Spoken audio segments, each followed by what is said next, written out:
Hold on. Go ahead. This is the MMWD board meeting for July 21st. Could I get a roll call, please? Yes, good evening. Director Diana Mayer. Here. Director Matt Sampson. Here. Director Ranjiv Kush. Here. President Jed Smith. Here. And Vice President Larry Russell. Here. Could I get a motion to adopt the agenda? So moved. Second. Any comments on the agenda? Not on the agenda. Okay. Director Mayer. Director Mayer. No comments. No, Or we're voting on the minutes. voting on the agenda. Yeah, sorry. Director Sampson. Yes. Director Kush. Aye. President Smith. Aye. And Vice President Russell. Aye. Public comments on non-agenda matters. Yes, I have two, Phil Sauter and Casey Childs Breyer. Good afternoon. At the last board meeting, Lost you there, Phil. for May and June, we had taken only 3 to 4 million gallons a day from the Russian River rather than the 10 million gallons a day we were taking last year at this time. I didn't understand the reasoning behind the 2/3 reduction and whether it sends a signal that we really didn't need the Sonoma water we're currently entitled to. Director Russell added that not taking that water means it's gone. The next day after the meeting, I noticed our imports from the Russian River went up to 7 million gallons a day. And looking at yesterday's numbers shows that we're back up to our more usual 10 million gallons a day. I figured that during that 2-month period when we were taking only 3 to 4 million gallons a day, our reservoirs were probably about 400 million gallons lower than they should have been, or about 1,200 acre feet. I'm not sure what caused the fall off from May through the first part of July, but I'm grateful to Director Russell and to staff for responding and for helping to keep our reservoirs closer to 90% capacity. That said, I do look forward to the day that our conservation and leak abatement programs are running full throttle and 3 million gallons a day from the Russian River will be enough. That's when we'll be close to meeting Marilyn Price's goal of living within our budget and relying on our pristine and productive watershed to give us all the water we need for health and safety, along with sustainable landscaping.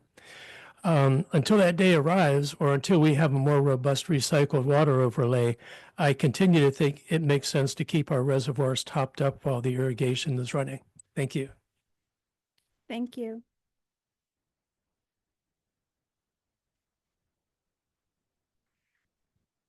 Hi, I'm Casey Breyer. My husband Bill and I have lived along Nicasio Creek for almost 40 years.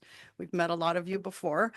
We appreciate that you've listened to us over the last couple of years. However, we're very concerned with the threat of the upcoming El Nino storms, and not enough has been done in the creek. We have a working group with residents and staff of MMWD, and we were able to get an emergency permit last year. However, much of that work has not been done. The regional board approved vegetation removal and removal of the log jams, but minimal vegetation was removed and no log jams were removed, in addition to more debris that's accumulated over the last year's storms. We know there is a permit in the works, unknown if it's been filed by MMWD yet, to do further vegetation and large sediment removal over the next 2 years. But we are extremely worried about the upcoming storms. What can be done between now and November to alleviate the potential further destruction of our properties, the school, and the roadways? We as property owners have prepared our own property with vegetation removal, but the majority of the problem falls on MMWD property. We'd like to see something done before the big storms hit, as the debris on MMWD property directly affects us. Since there has been a reported problem brought to MMWD attention since 2003, we hope that if and when the coming permit is approved and received, that Marin Municipal will be ready to start work immediately. We ask that you please understand our concern and give this issue your immediate attention. Thank you. Thank you. There are no further speakers.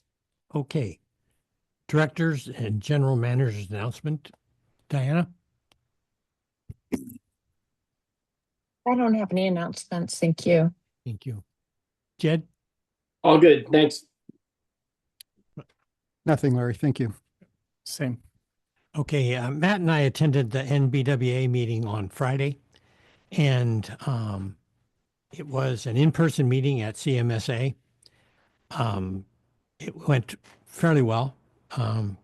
The head of NBWA resigned her position with the Nevada Sanitary Board, so she's no longer there. So we had to elect a new leader, which was a supervisor from Napa named Amber. And that was kind of the gist of the meeting. Ben, anything to? Okay, thank you.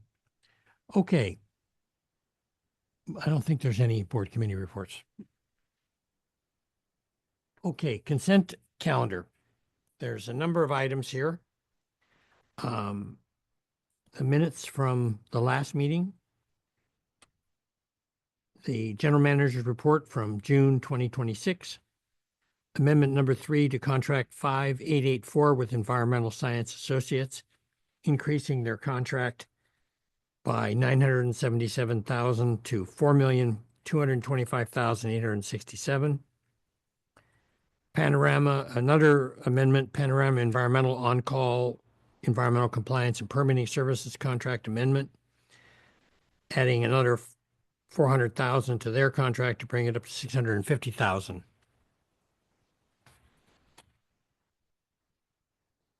Purchase of an air compressor equipment to replace aging equipment in the Nicasio Reservoir. Second amendment to District Lease number 75 with the USGS for Middle Peak, Mount Tamalpais. And with that, could we get a motion to approve the consent items So moved. Second. and a roll call? Would you like me to do public comment first before roll call? Sure. Okay. Phil Sauter, please. On the consent calendar, I wanted to comment on two items from the general manager's report, both under the demand management section. First is the fact that during the past fiscal year, the demand management team has delivered 103,000 square feet of lawn replacement, or 2.3 acres. That's up almost 42% from last year. And I think both the demand management team and the communication team deserve a shout out for those results. Thank you. Second in the demand management section is a line item called AMI leak letters sent to customers with leaks greater than 200 gallons per day. There were 1,184 leak letters sent in fiscal year 2026, down slightly from 1,319 sent the previous year. What's not clear from these numbers is how many leaks were stopped or how much water was saved. If even half of these letters were effective and stopped 200 gallons a day in leaks, that could amount to several million gallons a month in savings. I think that lawns and leaks are our two biggest opportunities for water conservation. And while we have the data to measure success in the lawn conversion program, I don't think we currently have the information to tell us how successful we are at identifying and remediating ongoing customer leaks. I've heard past numbers that suggest leaks may account for 10% of our water use. And I recall hearing in an AMI presentation last year about a customer who had a persistent leak of more than 1,000 gallons a day. I think it would be helpful to know how effective these leak letters are and how much water waste they're preventing. Thank you. Just a point of reference, Phil. Those leaks are on our side, the 10%. The 10%. Yeah, I figured it wasn't customer, but yeah, thank you. Roll call. Director Diana Mayer. Aye. Director Matt Sampson. Yes. Director Ranjiv Kush. Aye. President Jed Smith. Aye. And Vice President Russell. Aye. Thank you. Okay, now we have a public hearing on the Urban Water Management Plan for 2025. We'll open the hearing. Good evening. Good evening, Board of Directors. Lucy Croy, Water Resources Manager. And with me tonight is Nick Bussey, our Associate Water Resources Specialist. We decided to let Paul Sellier have the night off, so no jokes tonight. But tonight we're holding another public hearing for the Urban Water Management Plan. We held an initial public hearing for the Urban Water Management Plan on June 16th and received a number of comments from the public on the Urban Water Management Plan itself.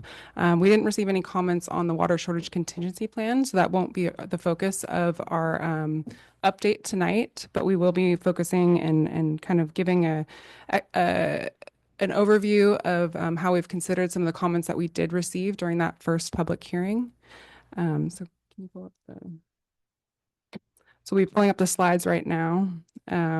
So we've taken into consideration the demands and also some conservation into the updated, the amended and updated urban water management plan.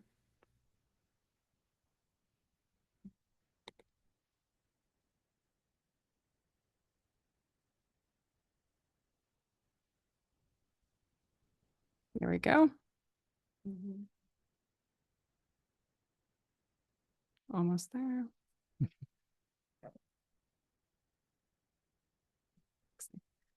So tonight we'll give a bit of background on the urban water management plan, as well as the primary questions that we received.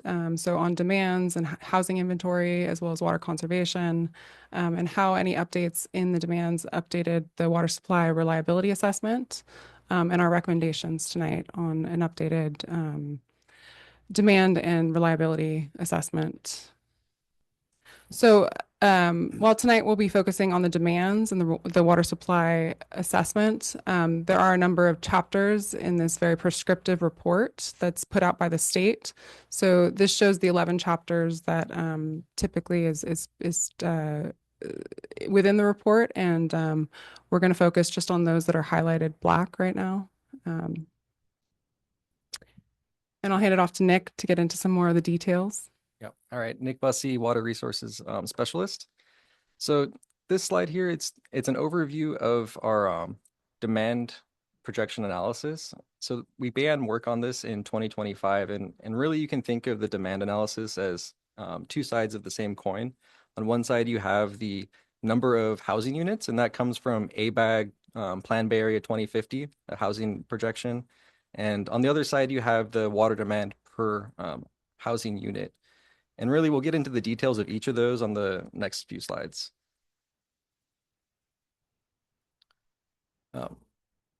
Yeah, so on this slide, it's just a walkthrough, an overview of how the demand factors were selected.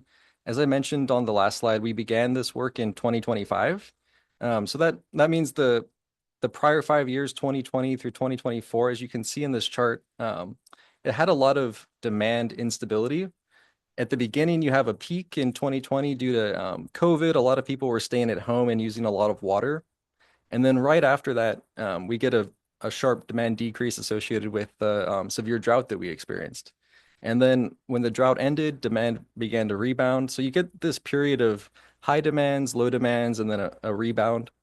That when we were looking at it, we wanted to find a period of more stable demands. And that led us to the 2017 to 2019 period. And looking at that, when we found the lowest year of that period, it corresponded approximately to 10% greater than what the most recent demand was in 2024. And then if you can kind of compare it to the 2020 urban plan, it was about 10% less than that. So it's a fair kind of conservative middle ground in between the two numbers that we used as the basis for the water demands. And then the other side of the coin, the projected housing inventory. If you look at our existing service area, it's predominantly single family. In fact, it's about 93% single family. And that's historically been what we've used for the urban water management plan projections for housing. We've used our existing inventory, including up as recently as the 2020 urban water management plan. But looking forward to the future development trends, we see that there's a trend towards multifamily, and we wanted to reflect that in our analysis for the 2025 plan. And we shifted from the 93-7 split to a 50-50 split. And future urban water management plans will kind of continue looking at this split and assessing and adapting to future trends. That's a pretty aggressive change. To go from 93 to 50. Yeah. You know, it's interesting you say that because others suggest it's not going far enough based on where we believe future housing. And that essentially is part of the challenge in doing this is the assumptions. What assumptions? So we're trying to walk the board through our assumptions. We're trying to be thoughtful and somewhat conservative, but also realistic. And, that's viewed differently by different folks. How does the 699 get developed for the multifamily housing? Because, I mean, obviously that can be two families or hundreds. I'm sorry, the 699? That's the number I saw. You said that the average consumption per day for multifamily. Just the slide before, if you could go back I one. see. On the multifamily. So that's the same as it's the water demand factor, where we're looking at the 2017 to 2019 period. And for that specific sector, for the multifamily sector, we select the lowest demand in that period, which was 699 gallons per day. And what is the mix of multifamily to develop that number from? Is that going to stay the same with the 50%? Yeah, so that is then applied to the additional housing accounts that are. I understand that, but what I'm asking is, are you expecting the mix to be the same in the future as it is today, even though we're looking at, substantially increasing the I think with multifamily, what it shows right now is that it's duplexes. It's anywhere from 6 to 9 or more dwelling units per building, and it really varies when you look at the housing. Of course. And it depends on Marin, right? What will work on spaces that are going to be developed. They need to develop spaces that will be purchased or be livable. So we think this is a fair assumption given the historical that we see, but of course we can come back in 5 years and make the adjustments that we need to. So. Okay. So once you have your baseline potable demand, water conservation also plays a part in establishing your potable water demand total. And we've already historically used a conservation benefit that's due to plumbing code and market changes. But looking at the comments that we received in the June public hearing, we felt that there was an opportunity to apply a really new benefit associated with AMI savings. And this is a distinct change to how we've typically approached developing our potable water demands in the past. Typically, it's included the plumbing code and market changes and not future projects. And this is reflected in the table here shown. There's a new row for AMI conservation savings, and this applies a partial implementation in 2030 of about 500 acre feet, and then full implementation by 2035 for a little over 1,000 acre feet of savings that reduces the demand from what we had proposed before. And this is largely because we're confident that AMI will be in place at that point, whereas there's a lot of active savings that can have more variability. Thank you for this, Nick. Totally appreciate it. I'm hoping that will be also threaded into our long-term water supply roadmap. I think these are different numbers, so I appreciate it.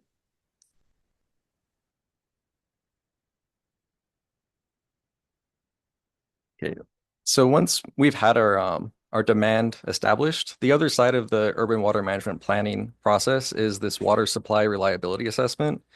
And it's a very prescriptive water supply analysis that uses historic hydrology, typically over these 3 scenarios: a normal water year, a single dry year, and a 5-year drought. And essentially, the result of this is, as long as you have a surplus of water, you've passed the assessment period, whether it's 1,000 acre feet or 50,000 acre feet.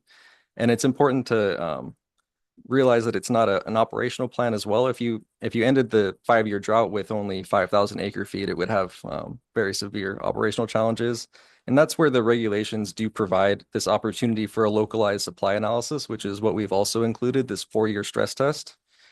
And the next few slides will kind of step through the changes to those assessment results that include the new savings for AMI. So these tables are the results of the normal and the single dry year reliability assessment. On the left are the prior tables that were presented in June. And on the right are the new tables that show the reduced potable demand due to the AMI savings. And kind of as you would expect, the like the results for the normal year supply have a 57,000 acre foot surplus, and the results for the normal year supply with the AMI savings is about 58,000. So you see that AMI savings of 1,000 acre feet. And then it kind of an important note too, that all of these scenarios, the water supply is sufficient to meet the prescribed demands in the urban water management plan regulation. So this is the results of the 5 dry year assessment, very similar to the prior ones, where the previous ones are shown on the left and the new AMI savings on the right, where the new savings continue to meet demand. So this brings us to the reliability assessment. And as kind of a reminder, this is a stress test that takes the urban water management plan demands that we've gone over and applies hydrology from our strategic water supply assessment. It's a 4-year severe drought. And the results of this continue to show that there's a deficit in year 4 of that drought. And some of those details can be further explained on the next slide here. So in addition to including the AMI savings, we also wanted to provide this sensitivity analysis of basically a comparison of the proposed demands in the urban water management plan and what a more recent demand from 2024 would show. So these two tables, the top one is the proposed plan demands and the bottom table are the recent demands. And at the beginning of the first column here is the beginning of year storage. In the first year of the drought, 2047, it's an average supply of storage in our reservoirs. And then you take your reservoir inflows, the Sonoma purchases, and your demands, and the balance of that results in the final column, the end of year storage. And the result from that gets carried over into the next row, and it gets repeated to show the final result of the proposed demands of about negative 4,700 acre feet of storage. And if you compare that to using more recent demands of 2024, the result shows about 1,000 acre feet of storage. So generally similar demands, a little bit higher with the recent demand instead of the planned demands, but they would both show very severe operational challenges associated with either 1,000 or minus 4,000.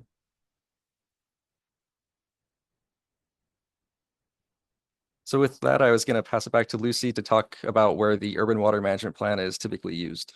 So at the last public hearing, one of the comments that we received was, where is it used and what is it used for? And we do use it for our water shortage contingency planning. So thinking about droughts and how we would act at different emergency levels in the lake.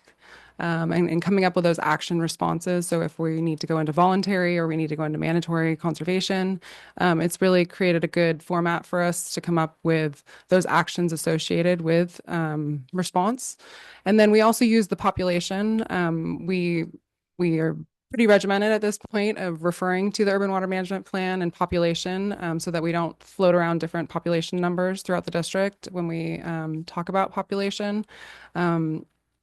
And then water loss assumptions is another place that we try to be consistent in how we use the urban water management plan and the data that feeds into it, and then use it throughout the district.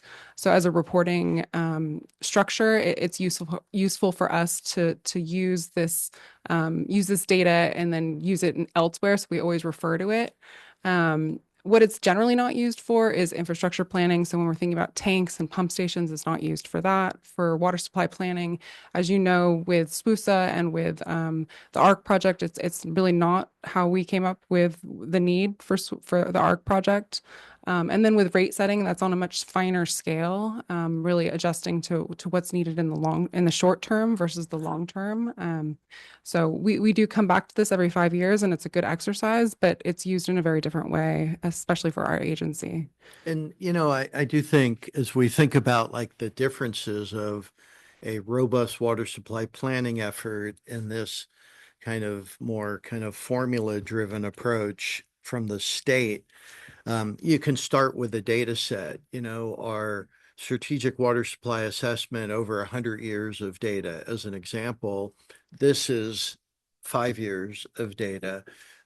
We did a lot of modeling, a tremendous amount of modeling as part of this robust water supply planning effort. Here it's putting numbers kind of in an Excel spreadsheet. Meaning it's a super important effort generally for communities or cities that don't have active water supply planning. And if it shows you're short, I mean, it's not super conservative, as you can see with us, where it's never going to recognize, for example, the drought that we experienced.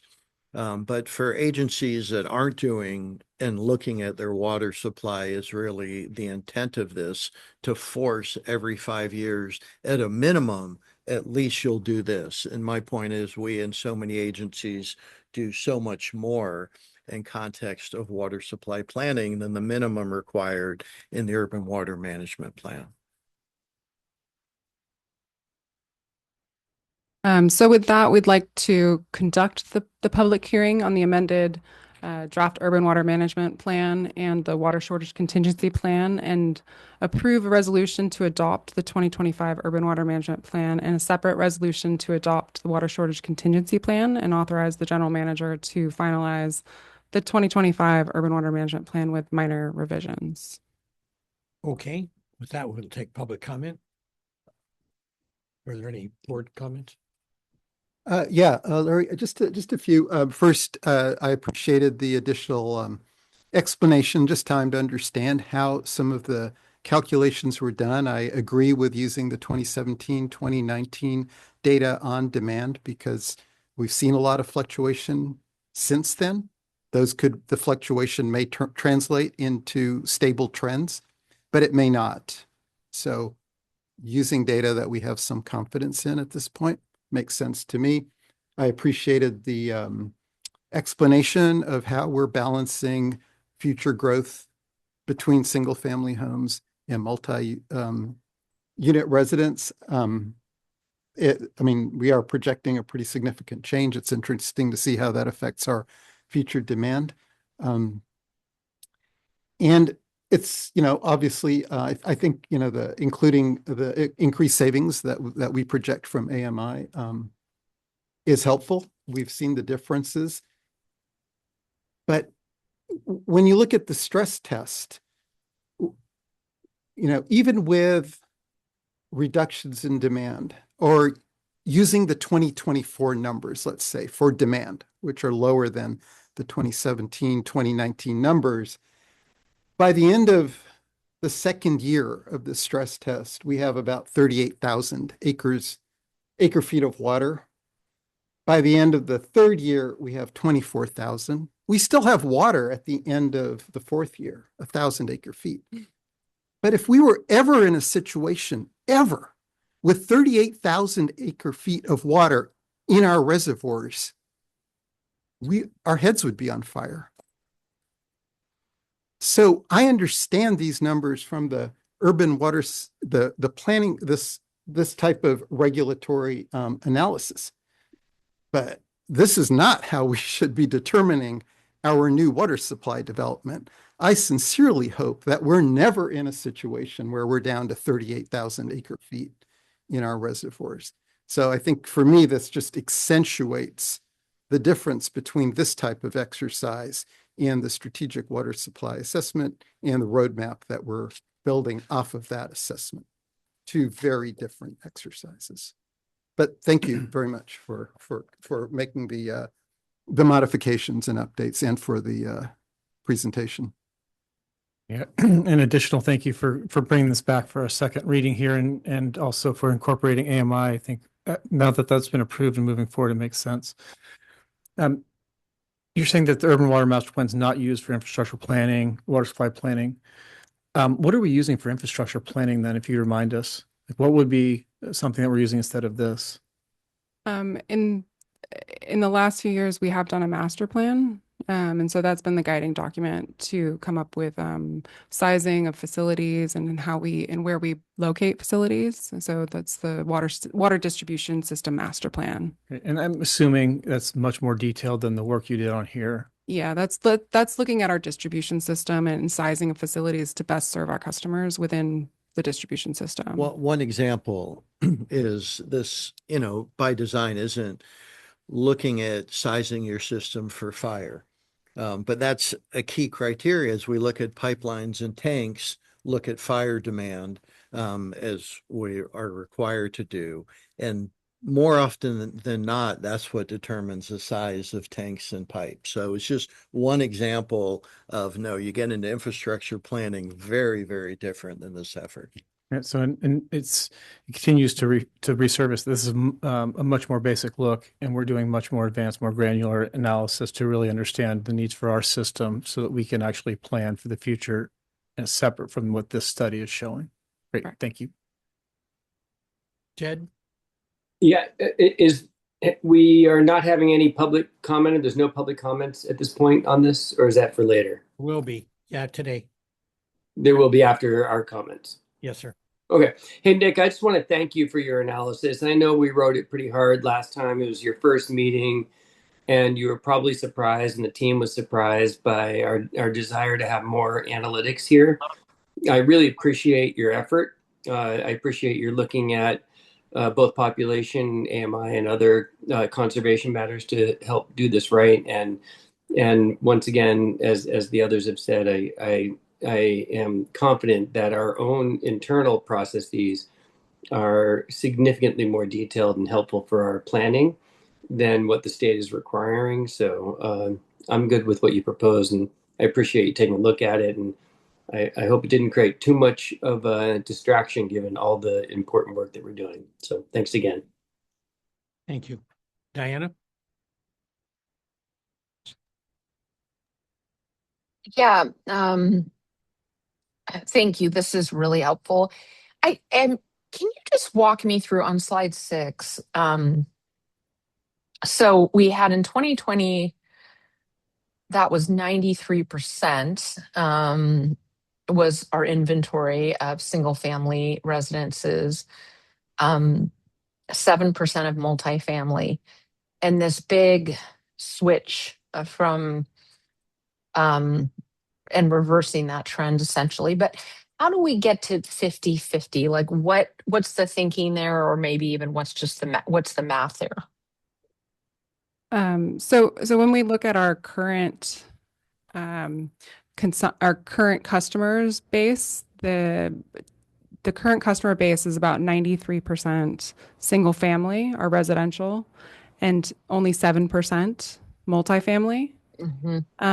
But looking forward at the development that's planned through the regional housing needs assessment, there's likely to be more multifamily that's developed because of the need for many dwelling units, and not that many parcels within the county. And so there's an expectation that the future dwelling units, there will be more condensed, more densification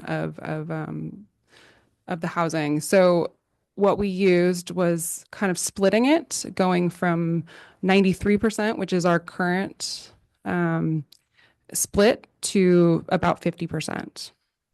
Does that make sense? In this future yeah, sure. inventory, Yeah, right. we aren't saying the average mix here is going to be 50-50. We're guesstimating, and it is guesstimating for sure, that the future inventory makeup, so the new facilities being built, will be in that 50-50 range.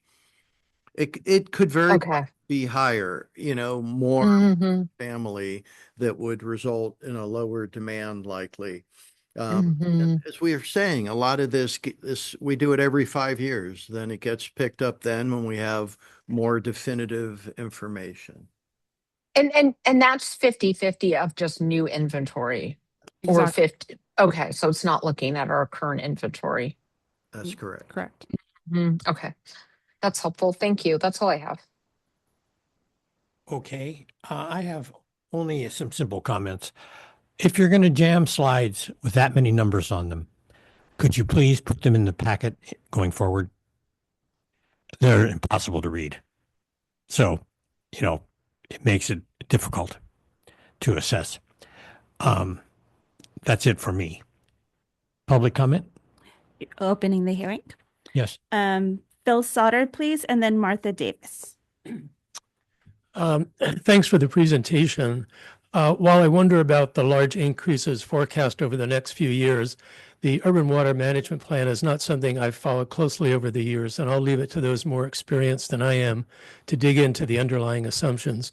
Two things I did want to comment on are what seem to be inconsistencies in the assumptions used to create the forecast. First is a statement on slide 13 that says the UWMP is generally not used for water supply planning. Yet a direct quote from the board packet suggests the opposite, and this is from page 90 in the board's packet. While projections account for passive savings, the district has taken a more conservative approach to demand projections by not accounting for savings associated with future active conservation measures, except for savings from the installation of AMI meters for all customers by 2035. However, savings associated with all historic conservation efforts are embedded into the demand projections. This approach is conservative as it projects the higher projected demands used for future supply planning. I also can't think of a reason not to use these numbers. If they're valid and well thought through numbers for supply planning, why separate them out? And that leads to my second comment that ignoring any impact from future active conservation measures doesn't seem to make sense. I can't think of a single other activity the district performs or that ratepayers fund that is expected to have no impact. The demand management function, with its 7-member team and its $3 million annual budget, does have a measurable impact on usage numbers. And the board has stated that conservation is its #1 option for increasing water supply. I can understand that the district may want to take a conservative approach to future demand projections, and we sure don't want to be down to 13,000 or 1,000 acre feet. But please don't negate active conservation programs in the process. I think it sends a discouraging message to the folks who are successfully implementing these active conservation programs and the district's customers who are funding them. These programs have value and are an important part of our water supply program. Rather than disregard them, I think we should be measuring the results and learning how to increase their impact. I guess in summary, and while I expect the board is going to vote for the numbers as they are, I do think in the future that supply planning and the urban water management plan should be in sync. Thank you.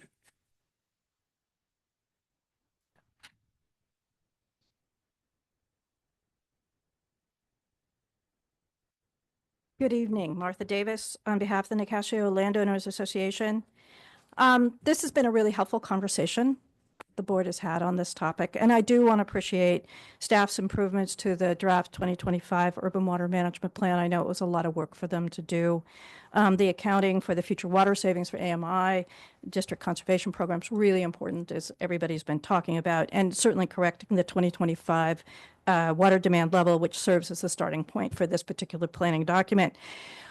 Like some others, we've been puzzled as to why the staff estimate water demand will suddenly increase to 24,000 acre feet by 2030. That's a 22% increase. So if you look at our record and where it's going and then look at that, you have to ask the question, what is driving that? And I sat down and I really did a thought exercise because I've worked so many urban water management plans and I worked in a sewage agency, so we had to do this forecasting. And I really tried to figure out if this was connected with the RENA, the new inventory that we're talking about. Maybe it was, maybe it wasn't. There's not any information that's been presented, and I think it would be helpful to better understand why the jump. But I want to go just to very specifically, because you did it very nicely in this presentation, what is the difference between new inventory and existing? So using the 2018 factor is reasonable for the old. It's a mix of all these different houses throughout the area, mixture of conservation, actions, so many different things, very reasonable assumption. But when you get to the new inventory, completely different world. And I've lived through this within the Inland Empire Utilities Agency when we had the wall of development coming at us. The use factor is not 2018, 228 gallons per day per unit. what you're going to have is these houses have to comply with the California CalGreen efficiency standards, which means all of that water that use is efficient in the homes. The appropriate appliances are already there. You're not trying to change it. It's there. Also, the increased density means that you don't have as much outdoor water use, not anything near what you assume for a single family unit. So the water use factors are completely different. In fact, they're probably as much as half, if not more, of the 228. So it's a big difference. Water agencies within California have made this mistake over and over again. And it's why they get popped often with having demands not going up as fast or as high as they expected, because they keep assuming new development is going to be the same as old development.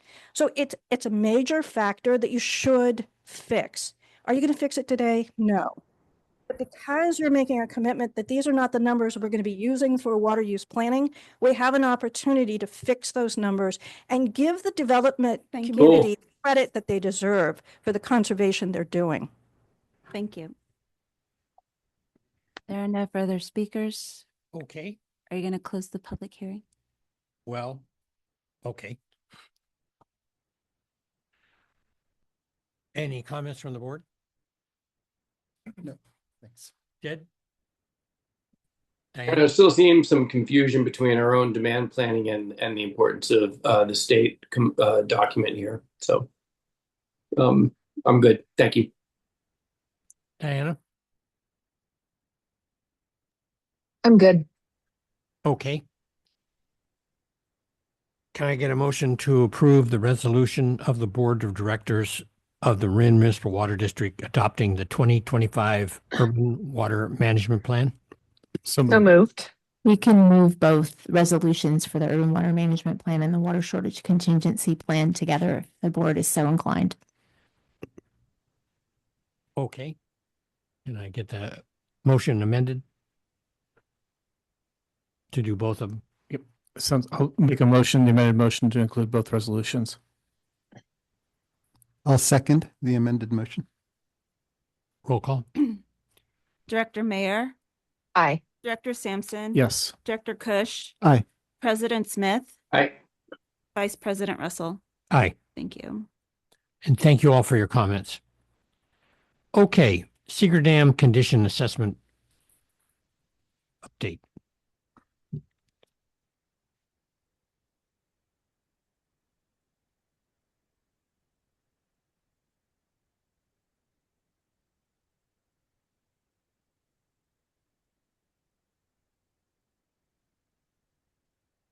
Good evening, Alex Naya, Engineering Director here. Joining me today is Alicia Irish, and we'll be presenting this item to the board this evening. So we have a PowerPoint this morning, or evening, so we'll get it started.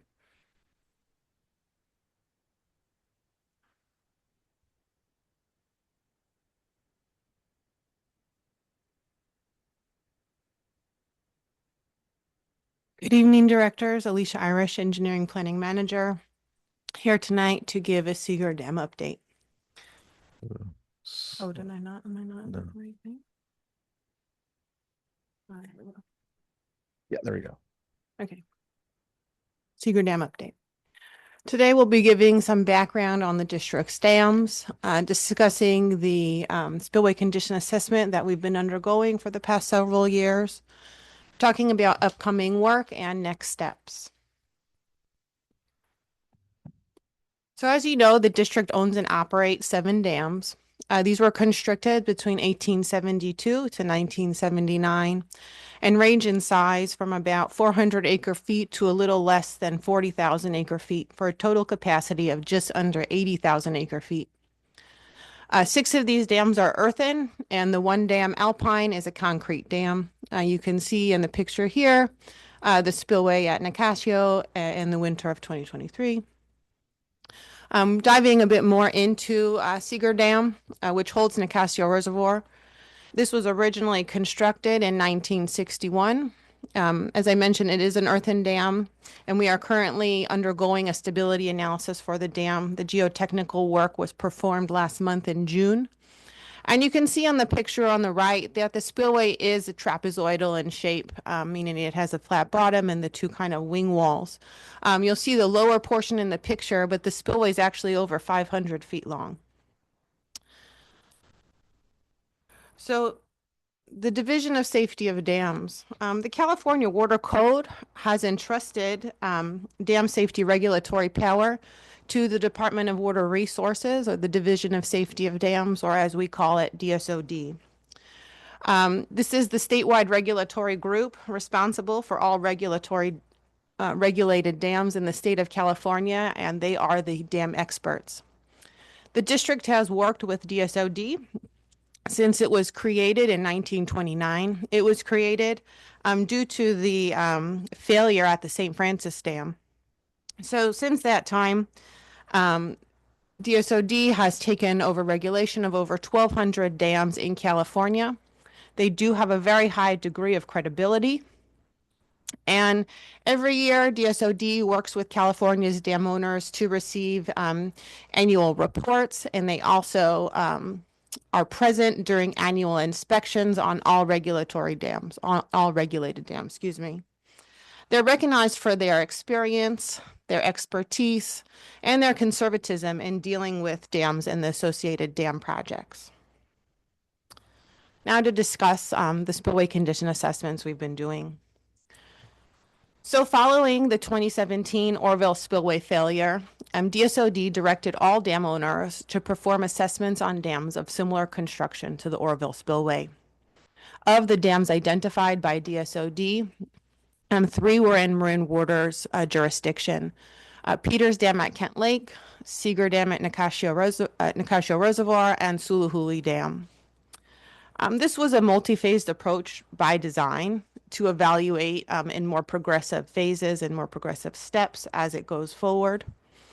And the district brought in nationally recognized experts to perform both phase 1 and phase 2 work.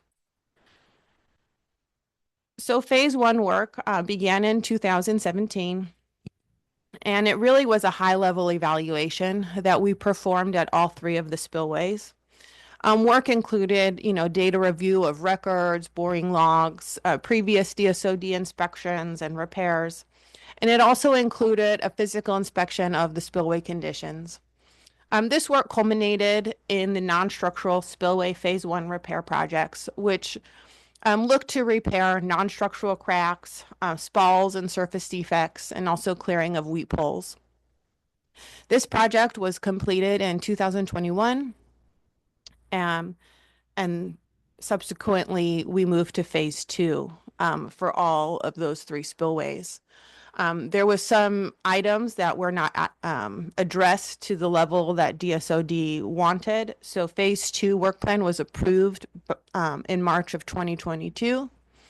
It included a structural evaluation of subsurface conditions. So we did GPR for all 3 of the spillways. We did concrete coring and probing to look into any suspected voids.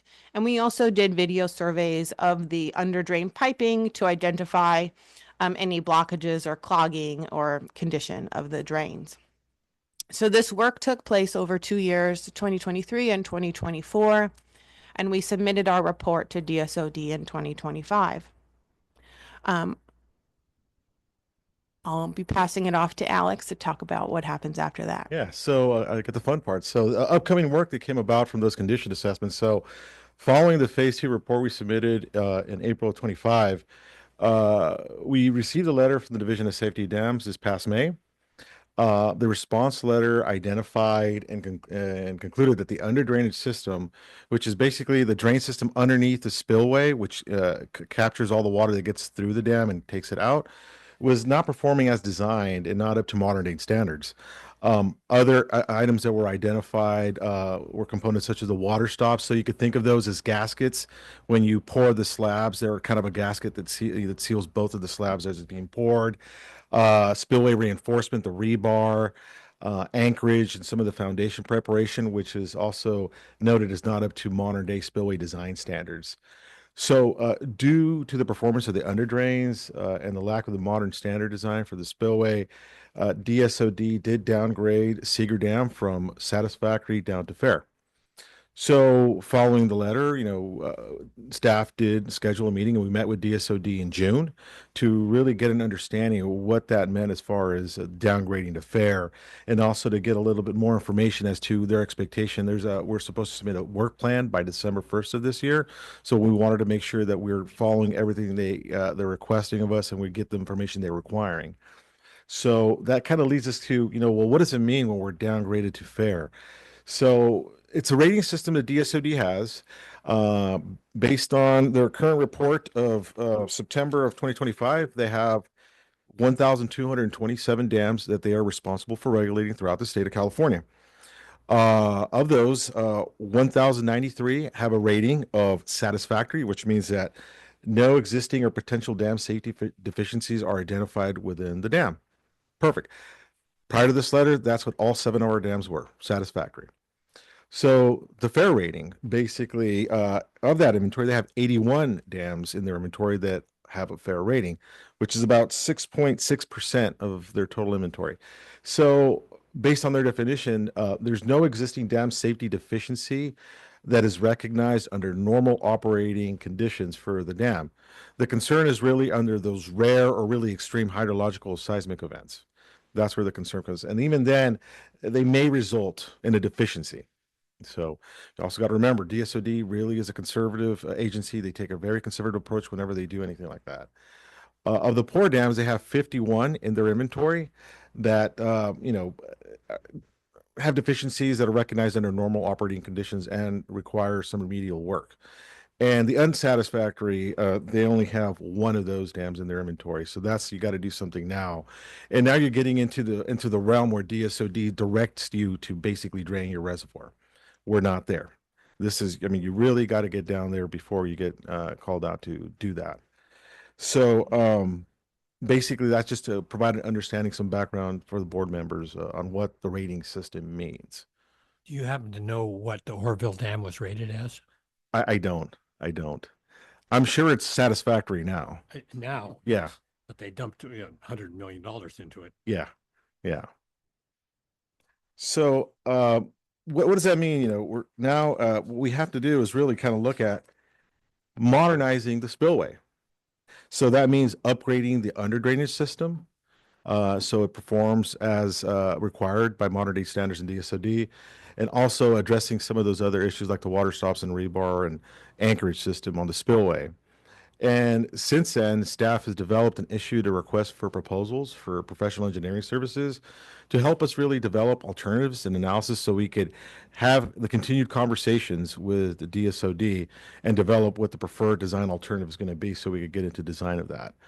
So estimated timeline for projects of this nature are between 8 to 10 years, and we received confirmation from DSOD that is in line. So you got to think about the alternatives analysis, the planning, the permitting, DSOD and regulatory agencies for environmental impacts, the design and the coordination back and forth with DSOD approval, and through finish of construction.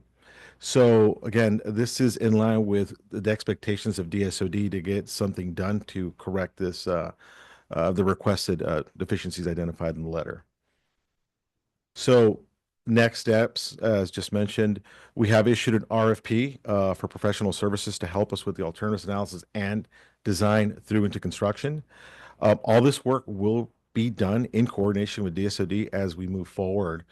And we'll be working with the consultant to develop the preliminary work plan that we will be submitting to them by December 1st as requested. And, as we develop more information, we'll be coming back to the board to provide updates as to where we are, what's going on, so everyone's up to date as to what's happening. And with that, I'm be happy to take any questions. Did we end up purchasing the GPR? Yes, we do. We do have it. And that worked out okay? That does work out okay, yes. Good. Obviously, we hired a professional that uses this to do this work. So, but yes, we do have that.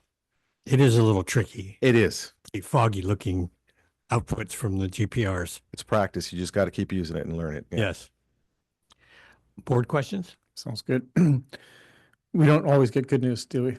But looking at something like this, any reason why it took DSOD a year to get back to us in a response? They are reviewing over 1,200 of these reports. So they do have a lot of work. So it takes time for them to look through it. So it's just their process. And I'm assuming they would prioritize something that was flagged earlier. correct. Okay, Correct. with that.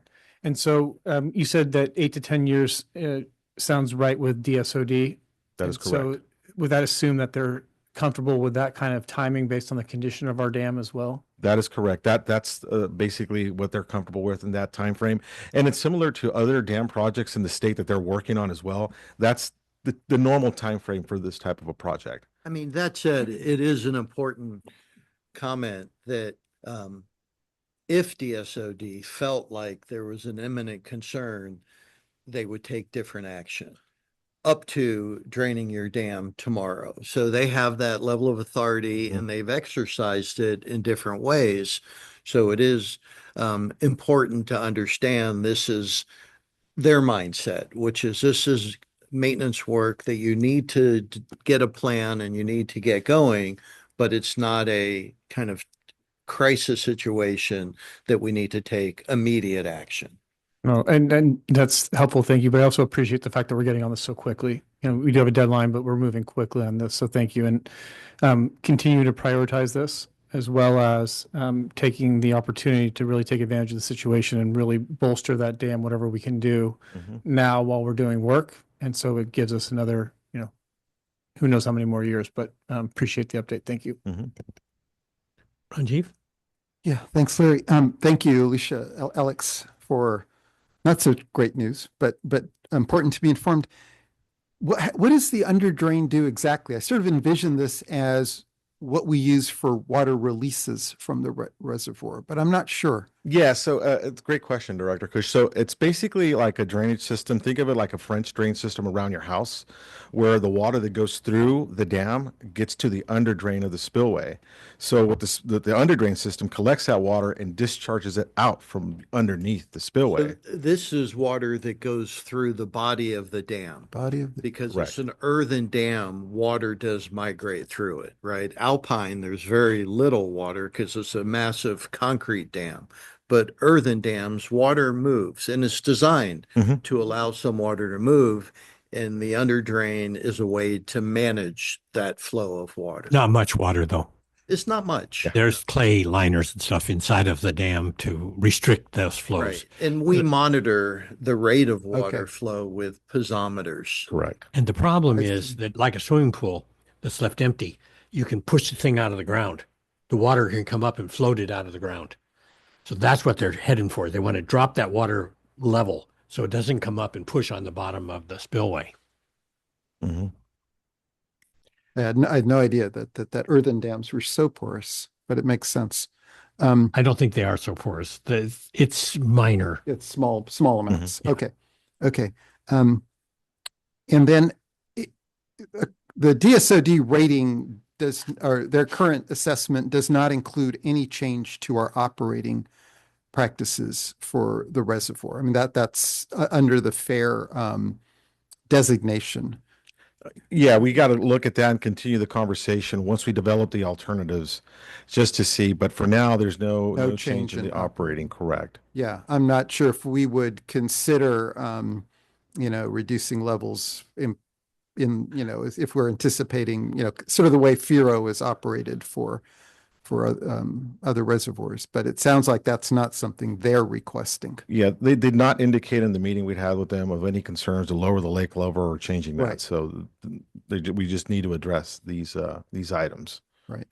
And, through this 8 to 10 year process, I'm assuming the design of the repairs is, we're still not there yet. We don't know, but at some point down the road, do we envision that we might have to drain the reservoir? Is that a possibility? That's part of the alternatives analysis. We'll have to work with a consultant to develop methods to actually do the work. And what does that mean in a time frame? Obviously, if we could do all the work in 1 year after the reservoir stops spilling, ideal. But, we have to look at all options. Right. Great. And then finally, just to reiterate what Matt said, if this is also an opportunity to do greater improvements to the spillway, something that would, ensure its stability for far into the future. I hope we can take advantage of that. Mhm. But Sure. yeah, thanks again, Alex, Alicia. Is there a concern primarily the Orangeburg pipe, or is it, so it's kind of a knee jerk on their part? Right. Correct. I mean, I assume the under drains are working. Yes, they are, but some of them do get clogged and some of them are issues. So it's not like it's a complete, it's just certain areas, but it is that Orangeburg pipe. Yeah. Jed? Yeah, thanks for bringing this up, bringing this to our attention. When is the next expected report out for us?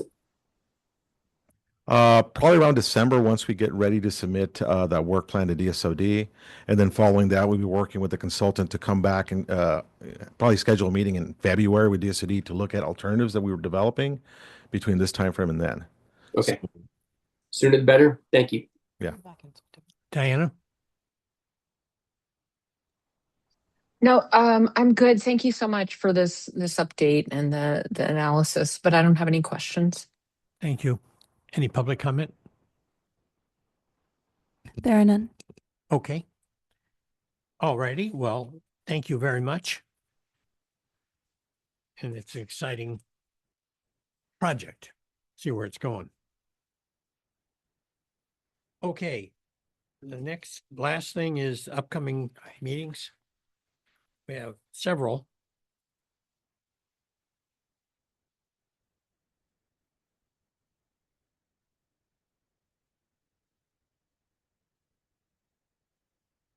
Is there a list of them somewhere? I can just run those. Okay.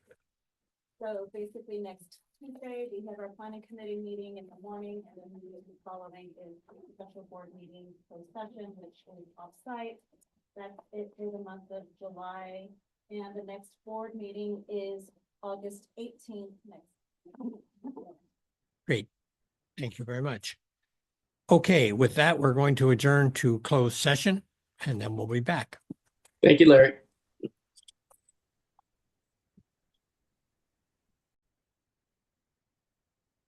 The closed session adjourned at 6:45 with no reportable action.